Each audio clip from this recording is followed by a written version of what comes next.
धन का कभी दुरुपयोग नहीं करना चाहिए। ये संपत्ति 5 साल में 5 गुनी हो जाएगी, ऐसा मैं क्यों सोचूं भाई? ये काम गृहस्थी का है, सोचे वो बढ़ाएं अपना, और बढ़ा बढ़ा के हमको देते रहे, हमें कोई तकलीफ नहीं। हम काहे को करें ये नाटक? ये खरीदो फिर बेको, फिर बढ़ाओ, फिर बेको, फिर बढ़ाओ, फिर बेको, फिर बढ़ाओ, फिर बेको। ऐसे बेको और बढ़ाओ तो फिर हमारे पास तो जाने कितना हो जाएगा, लेके भाग जाओ ऑस्ट्रेलिया, न्यूजीलैंड। नहीं जाएंगे भी छोड़कर कभी तुम्हें, तो हम जैसे आए हैं वैसे ही जाएंगे। हम कुछ नहीं लाए न कुछ ले जाएंगे महाराज, सब खाली हाथ है। हमारी दिशा क्या है? हमारी दिशा तो सीधी उधर ही है, जिधर फ्री में रसगुल्ले, फ्री में गुलाब जामुन, फ्री में सब मिलता है। आप किसी भी पहाड़ पर जाकर भजन में बैठ जाओ, वहीं पे दुनिया भर के अंगूर लटक रहे हैं, वहां फल लटक रहे हैं, औषधियां। लक्ष्मण को लग गई थी शक्ति तो वहीं से लाए थे हनुमान। वहां पे जाना है भजन करने, कभी जाना है तो। जब तक नहीं जाना है तुम में रह रहे हैं, और जाना है तो वहीं जाना है, और वहां जाना है तो वहां संजीवनी है, वहां रोटी दाल सब्जी और एसी की जरूरत ही नहीं है, चकाचक है वहां तो। उससे क्या होगा? उससे ये होगा कि आदमी को मरते समय तकलीफ नहीं होती है। जब वो मरने से पहले ही सब कुछ त्याग देता है तो वो हल्का हो जाता है, और हल्के को ज्यादा उड़ने में तकलीफ होती। हाँ महाराज, सीधा सब रास्ते खुले रहते हैं। आप ज्यादा सामान लेके जाओ तो ट्रेन में चढ़ने को तकलीफ, उतरने को तकलीफ, सोने को तकलीफ, बैठने को तकलीफ। और आप खाली एक बैग ले जाओ महात्मा गांधी वाला, इधर से डालो इधर निकालो, एक कपड़ा धर ले उसमें 50-50 के 500 की 5-7 गड्डी डाल ले बिना वजन वाली, और कहीं भी घूमा, दौड़ते भागते।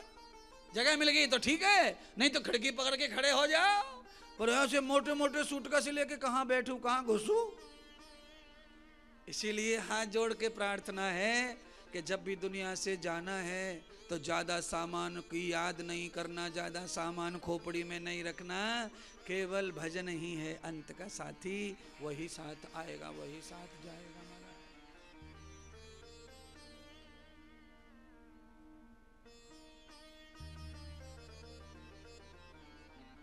सुखदेव जी श्रीमद् भागवत कथा को लेकर जंगल चले गए और वहां तप किया। लौट कर आए तो पिताश्री ने भागवत का परम ज्ञान दिया, और विवाह करके पुत्रों को जन्म देकर बड़े करके गृहस्थ का त्याग कर भगवान श्री सुखदेव जी गंगा के किनारे चले गए भागवत भजन करने के लिए। महाराज देखो, श्री सुखदेव जी भी सब संसार करके गंगा के किनारे चले गए, वैराग्य लेकर के सब छोड़ दिया संसार। माँ बाप की इच्छा पूरी कर दी, अपना कार्य सिद्ध कर लिया, एक उत्तम संतानें होनी चाहिए थी वो भी हो गई, और उसके बाद अपना सारा जीवन त्याग कर पूर्णतः गंगा के किनारे पर भगवान बैठे। और जहां श्री सुखदेव जी ने भागवत का भजन किया, ध्यान किया, उस जगह का नाम आज शुक्रताल है। बोलो शुक्रताम तीर्थ की जय, गंगा मैया की जय हो। आज भगवान श्री सुखदेव जी श्रीमद् भागवत कथा को लेकर कलयुग से हम जैसे अज्ञानियों का पिंड छुड़ाने के लिए सुखदेव जी ध्यान कर रहे हैं, भजन कर रहे हैं, कृपा कर रहे हैं। और वहां हस्तिनापुर के राजा परीक्षित को श्राप लग गया। उस श्राप से दुखी होकर के वो उनकी शरण में गए, और वहां से उस दुख की निवृत्ति के लिए भगवान श्री सुखदेव जी ने एक ही मार्ग बताया कि सारे श्रापों को मुक्त करने वाला ग्रंथ अगर कोई है तो वो भागवत है। इसलिए हे राजन, तुम भागवत की कथा श्रवण करो। राजा परीक्षित शरणों में बैठकर दास बनकर बैठ गए, और जो भी वो दवा देंगे वही खानी पड़ेगी, क्योंकि श्राप ऐसा खतरनाक, पाप ऐसा खतरनाक हुआ है। राजा शिष्य बन गए, और भगवान श्री सुखदेव जी गुरु बन करके श्रीमद् भागवत का पारायण करके उनको भागवत कथा का महत्तम सुनाने बैठ गए हैं। आइए अब हम आरती की ओर बढ़ रहे हैं, आपके साथ जुड़े हैं, कथा का आनंद लिया है। आप इसी तरह कथा में जुड़ें।